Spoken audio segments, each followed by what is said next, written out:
कभी कभी हमारे घर में ब्रेड जो होते हैं वो बच जाते हैं, मतलब कोई खाता नहीं है, या फिर जैसे ये नीचे और ऊपर का जो ब्रेड होता है ना वो कोई भी खाना पसंद नहीं करता। तो यहाँ पे आप देख सकते हैं। तो इन सब ब्रेड को ऐसे फेंके नहीं, इसका हम यूज़ करेंगे। तो हम एक ग्राइंडिंग जार ले लेंगे और उसमें इस ब्रेड को तोड़ के डाल देंगे। हमें ब्रेड का चूरा बनाना है। तो ब्रेड को हम ऐसे तोड़ के इसमें डाल देंगे और उसके बाद ढक्कन बंद करके हम इसे ग्राइंड कर लेंगे।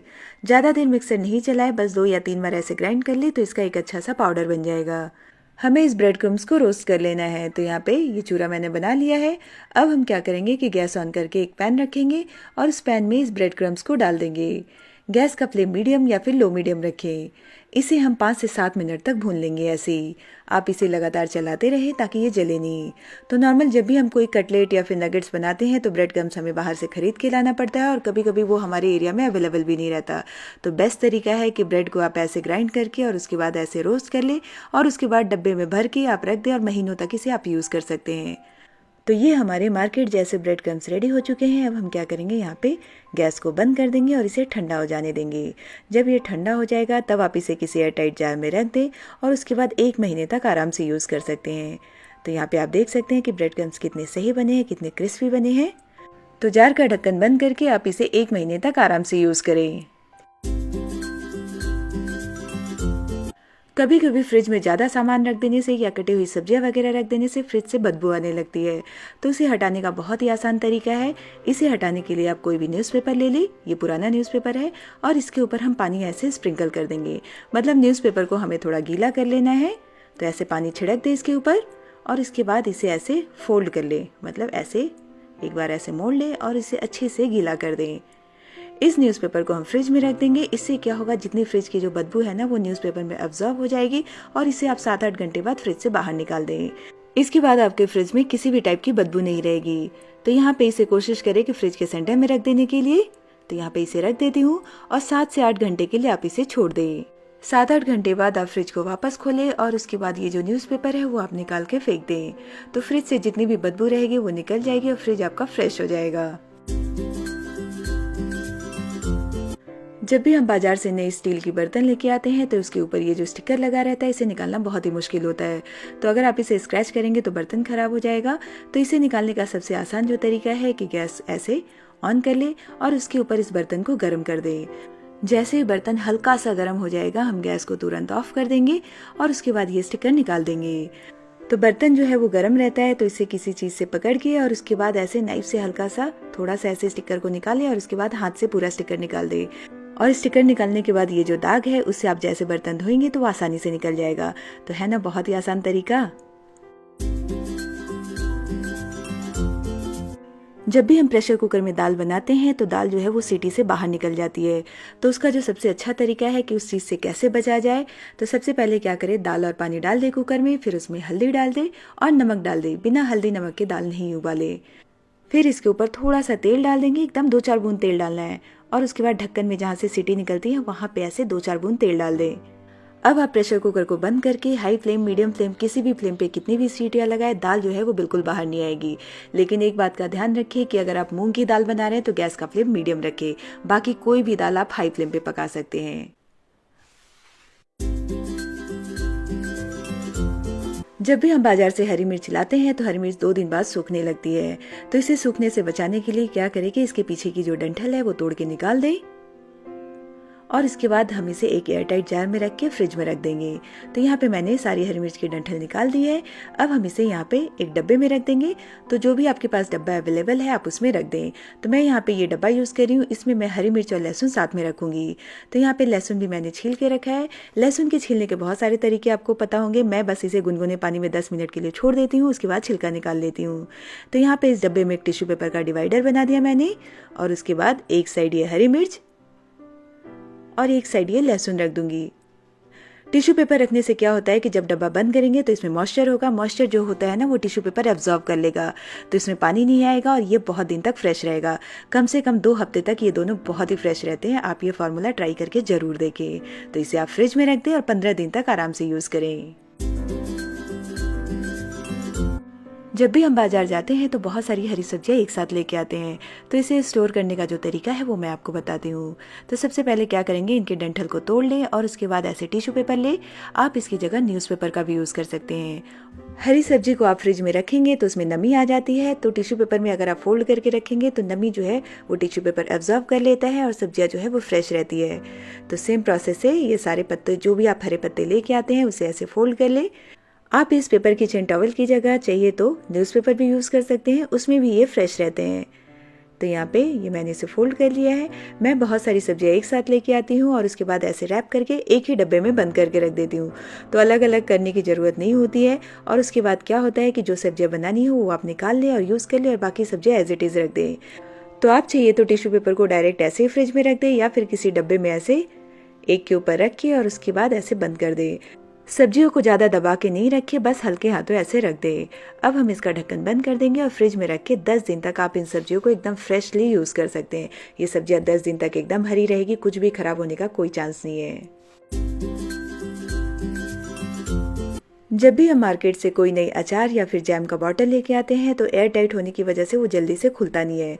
तो उसके खोलने का बहुत ही आसान तरीका मैं आपको बताती हूँ।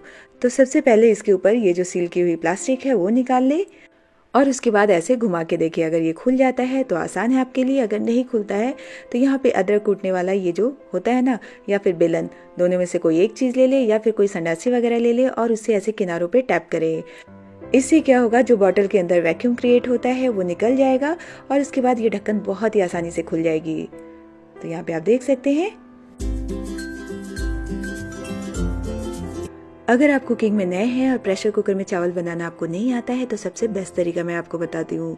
कोई भी कप या ग्लास से 1 ग्लास चावल ले ले, कोई भी चावल आप इसमें यूज़ कर सकते हैं। मैंने यहाँ पे ये बासमती चावल लिया है। तो चावल को सबसे पहले हम क्या करेंगे कि प्रेशर कुकर में डाल देंगे और उसके बाद हम इसे पानी से 2 से 3 बार अच्छे से धो लेंगे। तो ध्यान रहे कि कप या ग्लास जो भी आप यूज़ करें चावल और पानी के लिए सेम यूज़ करें। फिर हम सेम ग्लास से 1.5 ग्लास पानी, यानी 1 ग्लास चावल है तो 1.5 ग्लास पानी, और अगर 1 कप चावल है तो 1.5 कप पानी। सेम ग्लास या कप आप ही यूज़ करें, मेजरिंग कप की ज़रूरत नहीं है।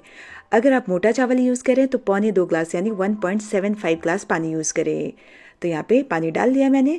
प्रेशर कुकर का ढक्कन बंद कर दे और हाई फ्लेम पे बस एक ही सीटी लगानी है, एक से ज़्यादा सीटी बिल्कुल नहीं लगानी है।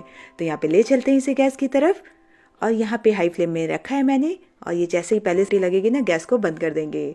तो 10 मिनट में ये राइस बन के तैयार हो जाती है। तो यहाँ पे चावल बन गया है। अब हम प्रेशर कुकर को ठंडा हो जाने देंगे, उसके बाद इसे सावधानी से खोलेंगे।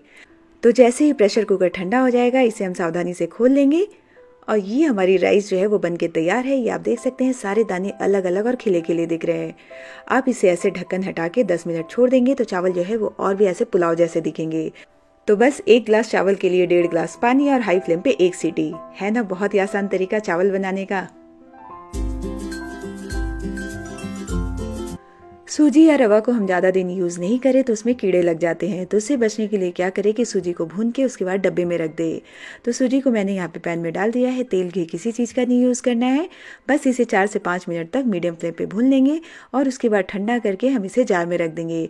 इससे क्या होगा, इसके 2-3 फ़ायदे हैं कि पहली बात तो इसमें कीड़े नहीं लगेंगे, दूसरी कि जब आपको उपमा वगैरह बनाना होगा नाश्ते में तो इसे अलग से भुनने की ज़रूरत नहीं है।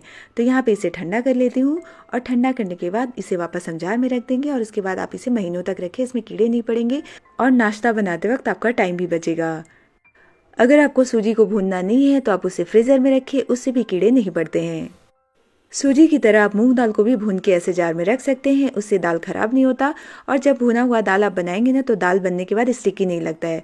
तो यहाँ पे ये दाल को आप ऐसे रोस्ट कर ले और उसके बाद ठंडा करके आप सेम प्रोसेस से जार में रख दें। भुने हुए दाल से आप दाल फ्राई या दाल तड़का बनाएंगे तो वो दाल जो होता है वो ज़्यादा टेस्टी बनती है। और अगर आप अपने छोटे बच्चे को मूंग दाल खिला रहे हैं तो दाल को पहले भून ले, उसके बाद उस दाल को बनाए तो बच्चों को टेस्टी भी लगता है और उन्हें ईजिली डाइजेस्ट भी हो जाता है।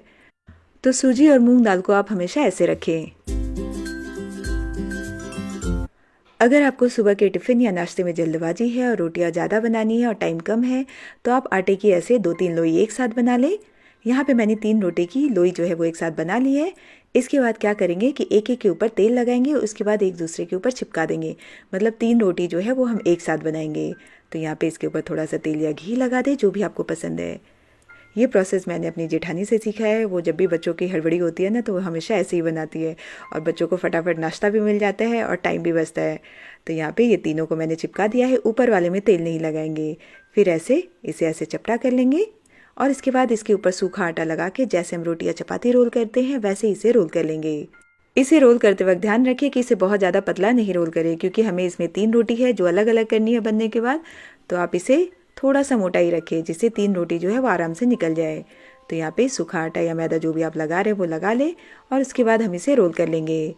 तो ये हमने रोटी को रोल कर लिया है। अब हम चलते इसे पकाने के प्रोसेस में। तो गैस ऑन करके तवा मैंने पहले से गर्म करके रखा है। ये रोटी को हम इसके ऊपर तवे के ऊपर डाल देंगे। गैस का फ्लेम मीडियम या फिर हाई रखें। तो यहाँ पे थोड़ा सा इसे पका ले, उसके बाद हम इसे पलट देंगे। जैसे अपनी नॉर्मल रोटी या चपाती सेकते हैं ना, वैसे ही इसे सेक लेना है, कुछ भी अलग प्रोसेस नहीं करना है। बस ध्यान रहे कि मीडियम फ्लेम पे पकाएंगे तो तीनों रोटियाँ इवनली पकेगी। तो यहाँ पे ये थोड़ा सा पक गया है। अब हम इसे पलट देंगे और उसके बाद दोनों साइड हम तेल या घी लगा के इसे सेक लेंगे। जैसे ही आप इसके ऊपर तेल या घी डालना शुरू करेंगे, रोटी की सारी परतें जो है वो अलग अलग होने लगेंगी। तो यहाँ पे एक साइड तेल लगा दिया मैंने, इसे वापस पलट दे और उसके बाद पलट के दूसरे साइड भी हम तेल लगा देंगे। तो यहाँ पे गैस का फ्लेम मैंने मीडियम रखा है और एक बार वापस इसे ऐसे पलट दे। तो पलटने के बाद आप देख सकते हैं कि रोटी की सारी लेयर जो है वो अलग हो चुकी है। यहाँ पे ये पहली लेयर और ये दूसरी लेयर, ये देखिए। तो है ना, 3 रोटी एक साथ बनाने का बहुत ही आसान तरीका, टाइम भी बचेगा और तीनों रोटियां बराबर पकती है। अगर आपको लगता है कि बीच वाली रोटी नहीं पकी है तो तीनों रोटी को अलग कर लें और उसके बाद वापस इसे पका सकते हैं। लेकिन हम लोग इसे ऐसे ही खाते हैं। बीच वाली रोटी के लिए इनफैक्ट लड़ाई होती है, क्योंकि वो ज़्यादा सॉफ्ट होता है। तो यहाँ पे ये हमने 3 रोटी बना ली है। आप चाहिए तो ऐसे 2 रोटी भी बना सकते हैं। यहाँ पे मैंने 2 रोटी चिपका के ऐसे रोल कर ली है, और जैसे हमने 3 बनाया ना, सेम प्रोसेस से 2 बना लेंगे। तो अगर आपको लगता है कि बीच वाली रोटी जो है वो पकती नहीं होगी, तो आप 2 रोटी बनाएं। दोनों रोटी तो इवनली पकेगी दोनों साइड से। तो यहाँ पे ये तेल लगा दिया मैंने और इसे ऐसे पलट दें, और पलटने के बाद आप देख सकते हैं कि ये रोटी भी बिल्कुल अलग हो गई है। तो अगर आपको, जैसे कि मैंने बताया कि अगर आपको लगता है कि रोटी दूसरे साइड से नहीं पक रही है, तो आप इसे तवे पे वापस एक बार ऐसे सेक ले। तो एक बार में आप 2 रोटी भी बहुत ही आसानी तरीके से बना सकते हैं। तो है ना रोटी बनाने का बहुत ही आसान और टाइम सेविंग तरीका।